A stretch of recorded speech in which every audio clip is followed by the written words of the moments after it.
찾으셨나요? 네.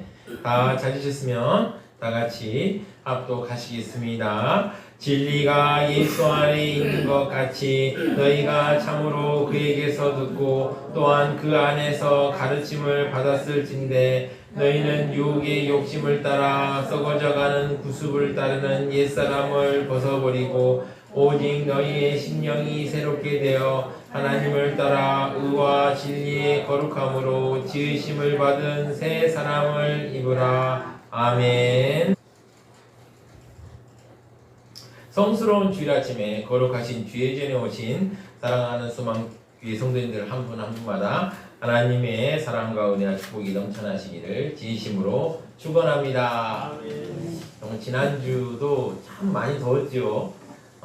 이번에 새소망 단합회 준비하면서도 제일 걱정이 됐던 부분들이 좀 덥지 않았을까, 또 우리 성도님들 어렵지 않았을까, 막 이런 걱정들이 참 많이 되었는데 아주 무사하게 잘 끝나서 얼마나 감사했는지 모르겠습니다. 옆에 있는 분들에게 은혜 많이 받으세요라고 인사하시 바랍니다. 은혜 많이 받으세요. 네, 은혜 많이 받으시기를 바랍니다.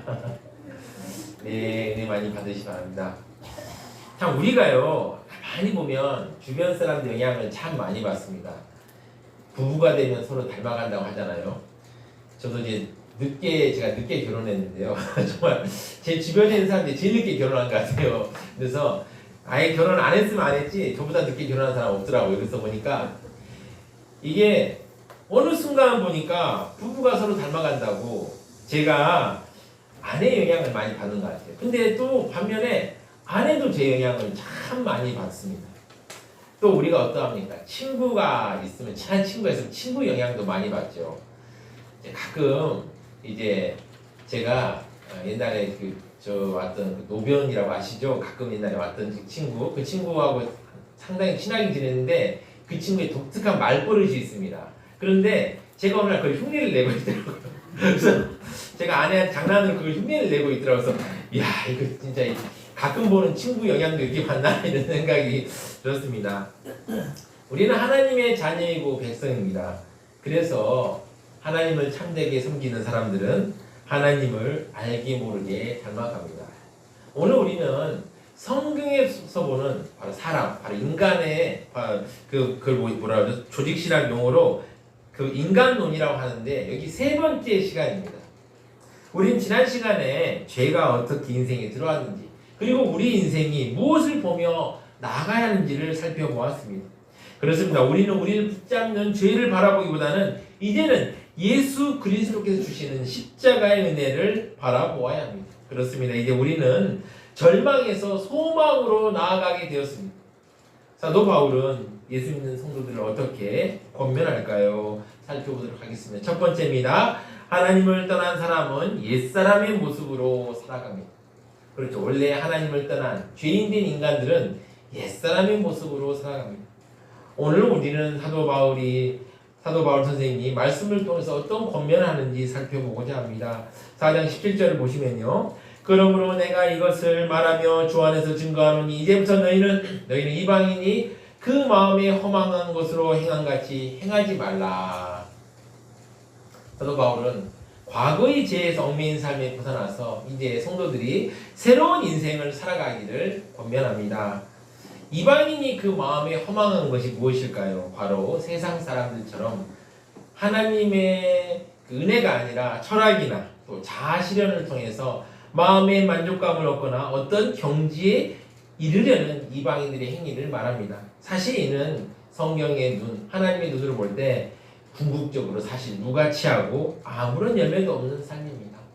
그러면서 18절을 보시면요. 그들의 영적 상태에 대해서 말합니다. 18절 그들의 총명이 어두워지고 그들 가운데 있는 무지함과 그들의 마음이 굳어짐으로 말미암아 하나님의 생명에서 떠나 있도다.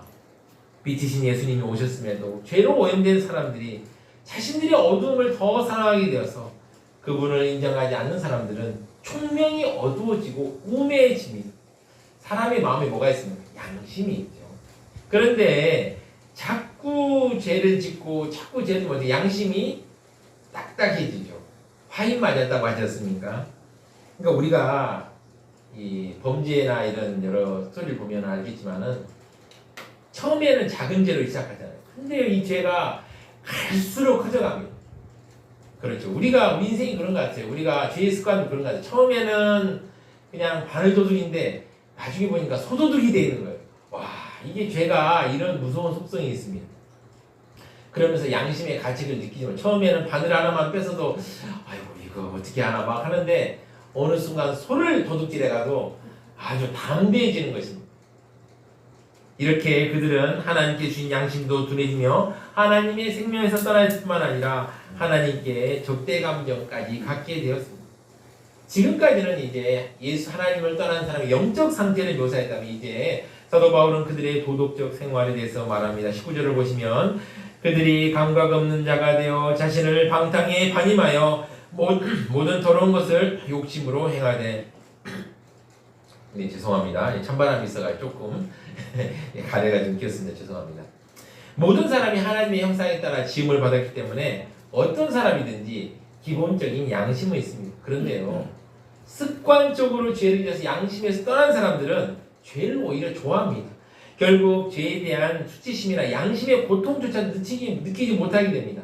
그래서 자신을 방탕에 막 내어주죠. 그래서 어쩌는 거 모든 더러운 것을 욕심으로 행하는데 아주 주저함이 없게 됩니다. 쾌락과 욕심을 채우기 위해서 온갖 더러운 일을 주저함 없이 하게 되는 것이죠.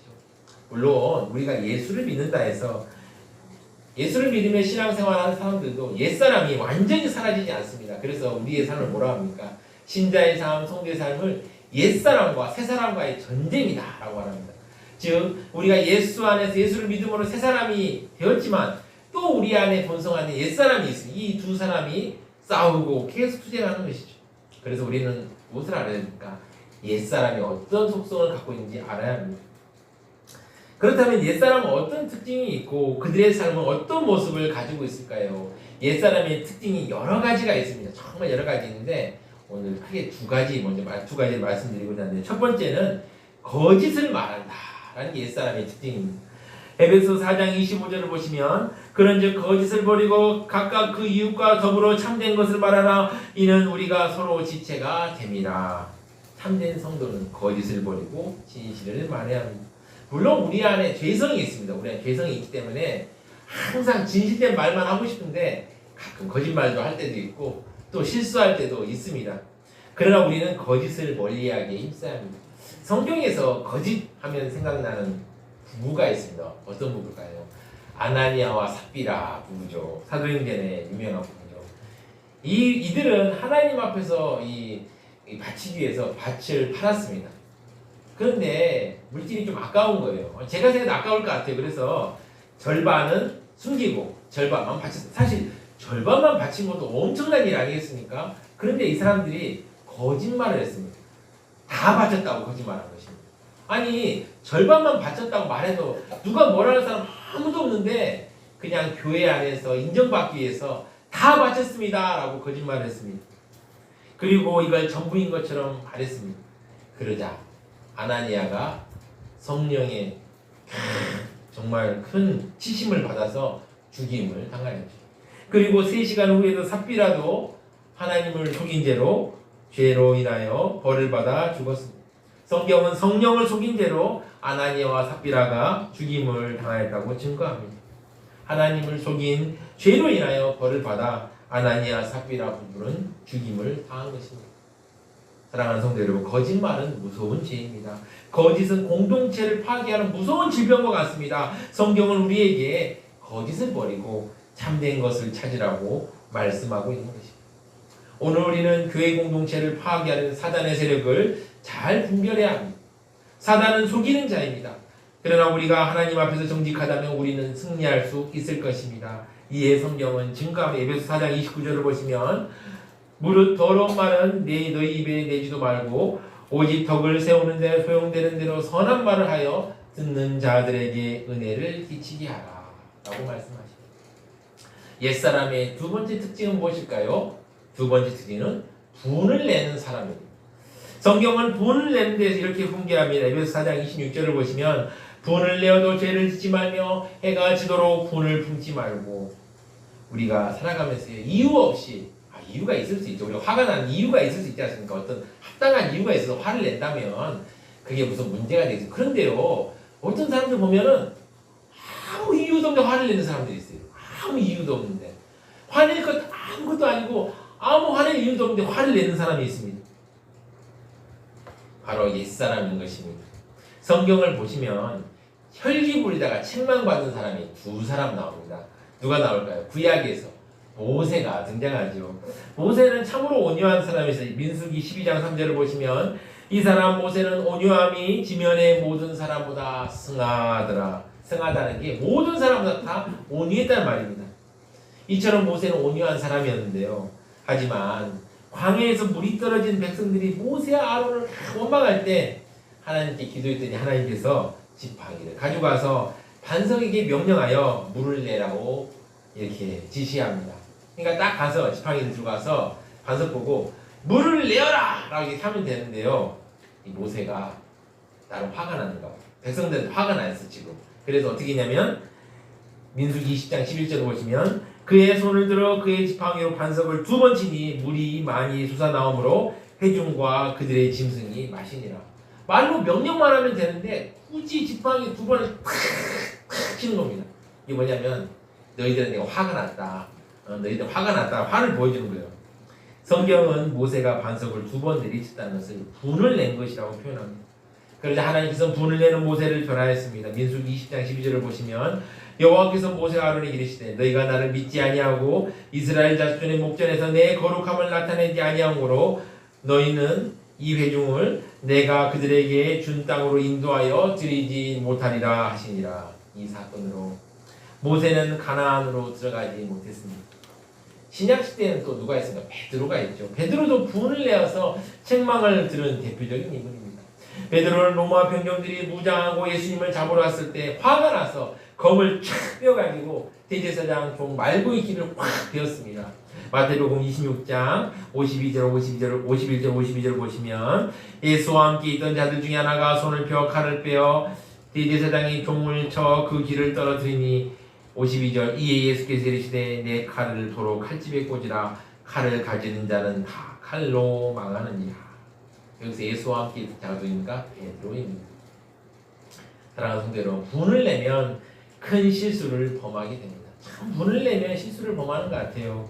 혈기는 하나님의 의를 이루지 못하도록 합니다. 물론 우리가 정당한 이유가 있어서 누가 봐도 합당한 이유가 있어서 화를 내는 건 당연한 일입니다. 해야죠. 그리고 또 의로운 분노라는 것도 있지 않습니까? 불의를 보고 이게 잘못됐어 라고 말하는 건 합당한 일입니다. 그런데요, 이게 분을 내는 건 참 조심스러운 일입니다. 혈기를 부리면서 분을 내면서 하나님의 나라를 이뤄간다면 얼마든지 혈기를 부려도 됩니다. 그러나 하나님의 나라는 결코 혈기로 분냄으로 이룰 수 없습니다. 사단 마귀는 우리가 분을 낼 때 틈을 탑니다. 이 성경은 이렇게 말씀하고 에베소 4장 26절 27절을 보시면 분을 내어도 죄를 짓지 말며 해가 지도록 분을 품지 말고 마귀에게 틈을 주지 말라. 이 외에도 옛사람의 특징이 많죠. 많은데 우리는 옛사람이 이런 특징을 가지고 있다는 사실을 아시기 바랍니다. 자, 그런데 성도는 어땠습니까? 이제 예수님의 십자가의 그 고난으로 인해서 성도는 새 사람이 되었습니다.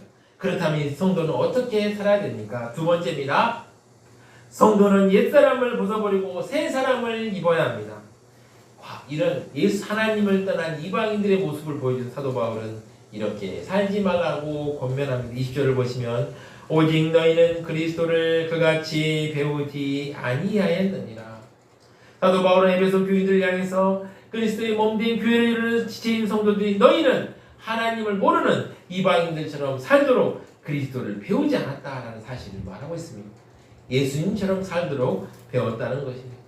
사도 바울은 성도들에게 너희가 예수 안에 있고 복음을 들으며 복음의 가르침을 들었다고 말합니다. 21절에 이렇게 서술합니다. 진리가 예수 안에 있는 것 같이 너희가 참으로 그에게서 듣고 또한 그 안에서 가르침을 받았을진데 그러면서 이렇게 권면합니다. 22절을 보시면 너희는 유혹의 욕심을 따라 썩어져가는 구습을 따른 옛사람을 벗어버리고 하나님을 떠나 분명히 어두워진 사람들은 그 유혹의 욕심을 따라 계속 따라갑니다. 그 유혹의 욕심을 따라가면 뭐가 있습니까? 더러워지죠. 타락합니다. 몸과 영혼이 썩어가게 됩니다. 이러한 구습을 따라가는 옛사람, 옛날 습관, 옛날 자아를 버리라고 말씀하시고 새로운 세상으로 나와야 함을 말합니다. 그러면서 바울은 마음을 새롭게 하라 라고 권면한 23절을 보시면 오직 너희의 심령이 새롭게 되어, 여기서 마음을 새롭게 할 때 우리의 힘으로 할 수 있습니까? 없지요. 사도 바울의 이 말은 성령의 은혜에 반응하라는 것입니다. 예를 들면요, 우리가 예수를 믿고 살아가게 되었을 때 과거의 옛 습관이 한 번에 다 사라질까요? 그냥 오늘 예수님 구주로 영접했습니다. 그런데 과거의 안 좋은 습관들 한꺼번에 사라지겠습니까? 아니죠. 그런데 우리가 예수 안에서 어떤 일이 일어납니까? 우리 안에 있는 성령님이 죄를 깨닫게 하십니다. 죄를 지을 때 예수 믿기 전과 달리 이런 생각이 막 들죠. 아유, 내가 이래도 되나? 이러면 안 되겠는데. 그리고 성령께서 계속 마음을 감동하시죠. 너 이렇게 살면 안 돼. 이렇게 길로 가면 안 돼.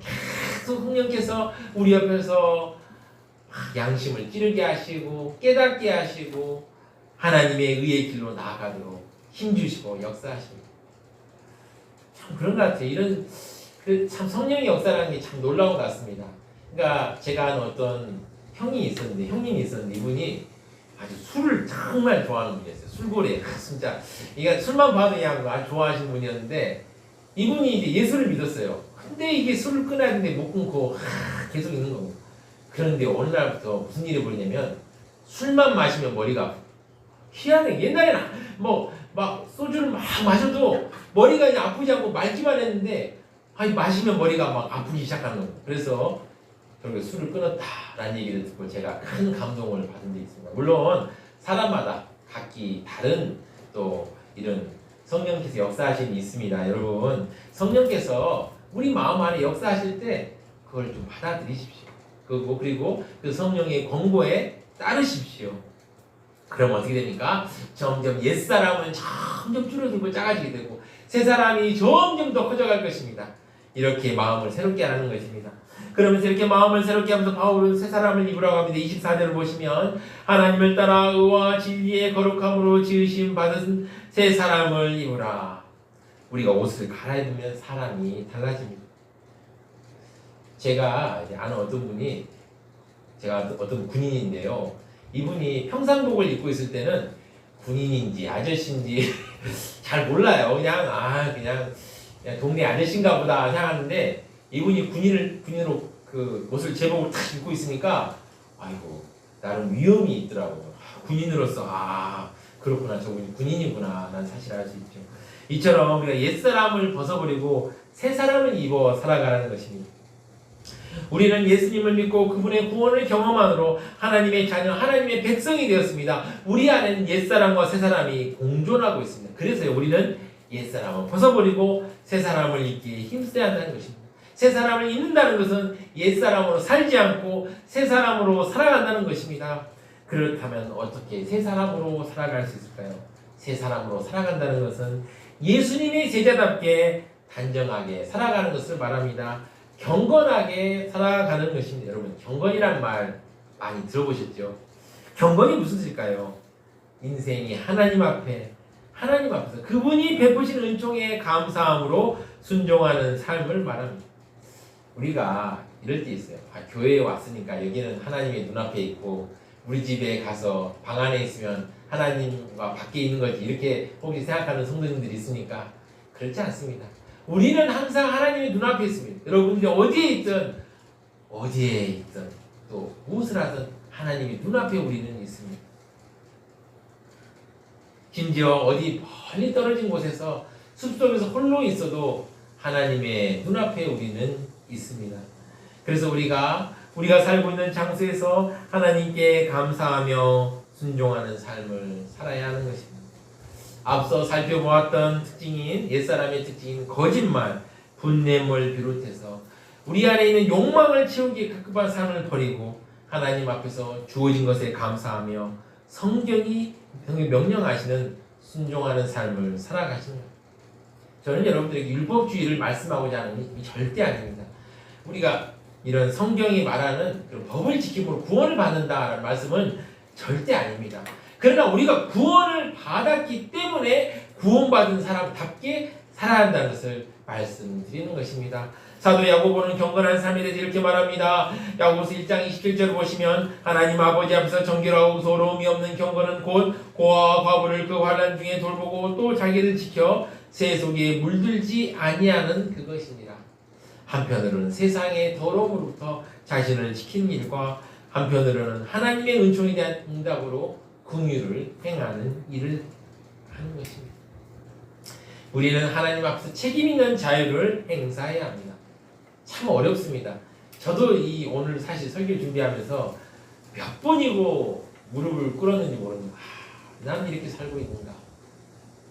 나는 이렇게 정말 살고 있는가? 책임 있는 자유. 참 어렵습니다. 그래도 해야 됩니다. 우리는 자유에 대해서 좋게 생각합니다.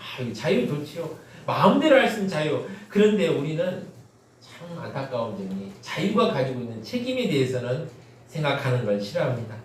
예수님의 십자가 안으로 우리는 자유를 얻었습니다. 그런데 우리는 그 자유를 가지고 혹시 죄를 지는 기회로 쓰고 있지 않습니까? 우리 안에 이런 어려움이 있습니다. 우리는 하나님께서 예수님을 보내주셔서 우리의 모든 죄를 사하시고 새로운 인생의 길을 열어주셨습니다. 그리고 예수님께서 승천하시고 나서는 성령 하나님께서 오셔서 우리를 도우시고 우리가 하나님의 백성답게 살아갈 수 있도록 힘주고 인도하십니다. 그래서 우리는 하나님 앞에 책임 있는 자유를 누려야 합니다. 이것이 바로 새 사람을 입는 것입니다. 하나님께서 자유를 주셨지만 그 자유를 가지고 죄를 짓는 데 사용하지 말아야 합니다. 어떤 예수 안 믿는 사람들은 성도들을 보고 이렇게 말하기도 한다 하더라고요. 하나님 뺑 믿고 함부로 산다라는 얘기를 하는 사람들도 있습니다. 물론 하나님 우리를 사랑하시고 우리에게 선을 베푸십니다. 그런데 이런 하나님의 사랑을 이용해서 우리가 악을 행한다면 하나님께서 얼마나 슬퍼하시겠습니까? 우리는 하나님을 기쁘시게 하는 경건을 행하는 사람이 되어야 됩니다. 사도 바울은 에베소서 4장 25절부터 32절까지 말씀을 통해서 우리에게 어떻게 새 사람을 입은 사람답게 살 수 있는지 보여줍니다. 자, 새 사람을 입은 사람답게 살기로 다짐하면서 우리 한번 에베소 4장 25절부터 32절까지 PPT에 나와 있으니까요. 한번 같이 한번 힘차게 읽어보겠습니다.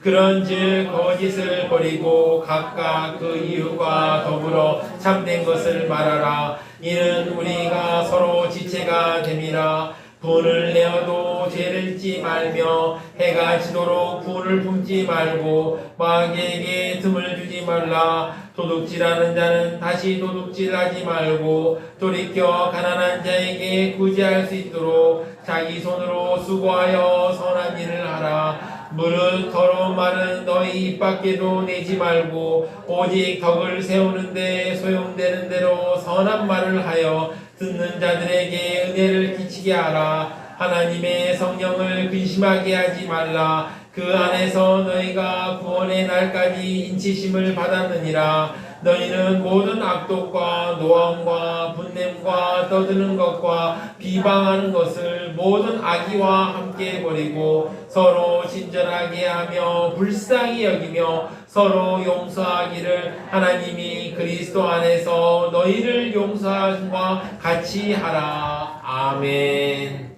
우리 안에 이런 모습이 있습니까? 다른 사람이 아닌 저도 어제 이 말씀을 읽어보면서 묵상하면서 내 마음은 어떠한가 라고 비춰보았을 때 저도 참 부끄럽다라는 말씀을 드리고 있습니다. 그렇습니다. 우리가 다 연약합니다. 다 부족합니다. 그러나 지금부터라도 한 걸음 한 걸음 하나님의 자녀답게 새롭게 나아갑시다. 우리가 가는 길은 외롭지 않습니다. 왜 외롭지 않습니까? 주님이 함께 가시기 때문입니다.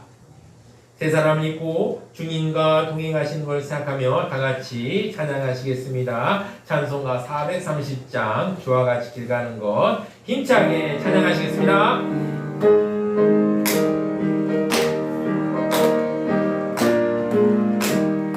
주와 같이 길 가는 것 즐거운 일 아닌가.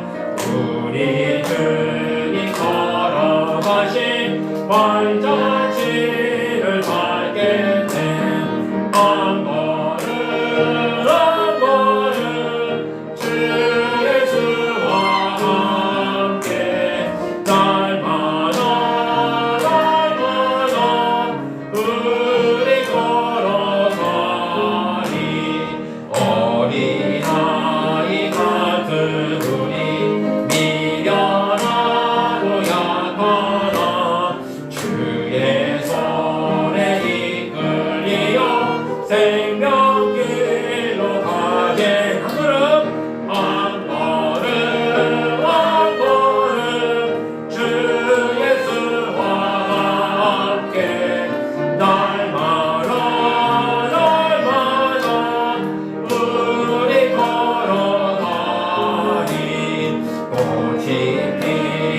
하리라.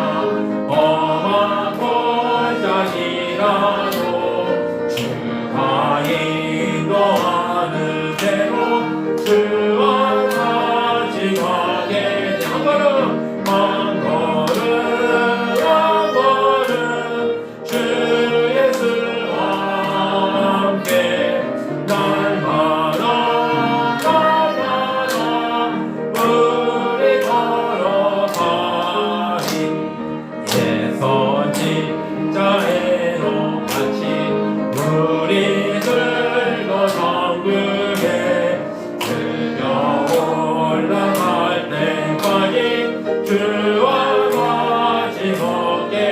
한 걸음 한 걸음 한 걸음 주 예수와 함께 날마다 날마다 우리 걸어가.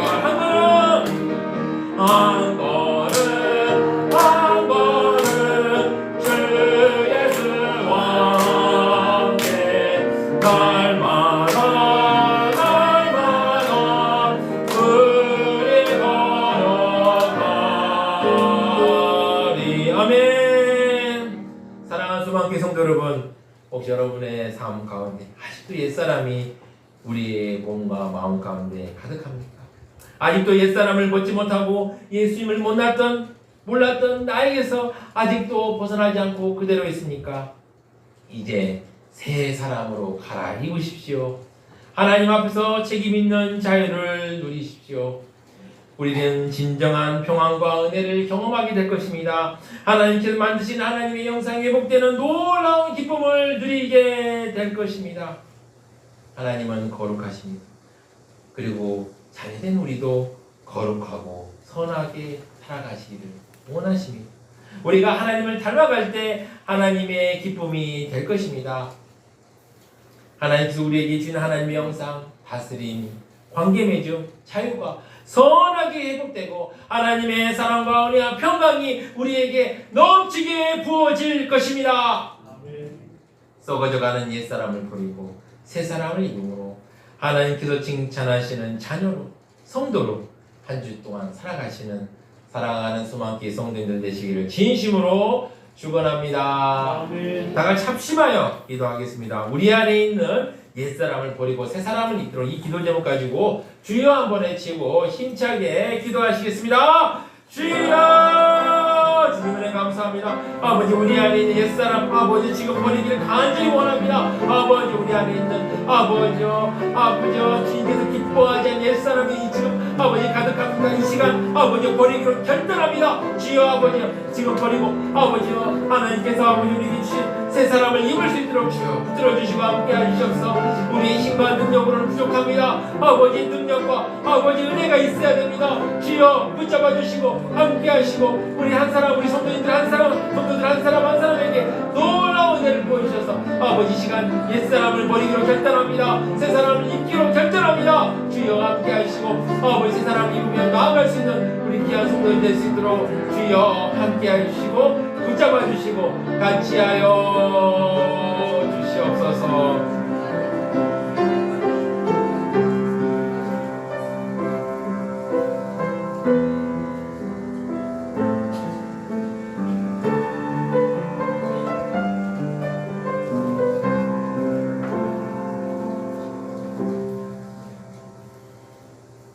사랑과 자비가 풍성하신 하나님 아버지, 오늘 우리에게 옛사람이 얼마나 비참한지 알게 하시고 옛사람을 벗고 새사람을 입음이 얼마나 중요한지 알게 하시니 감사합니다. 우리가 옛사람을 버리고 새사람을 입는 은혜 누리는 우리가 되도록 인도하여 주시옵소서. 이 모든 말씀 우리 주 예수 그리스도의 이름으로 기도드립니다. 아멘.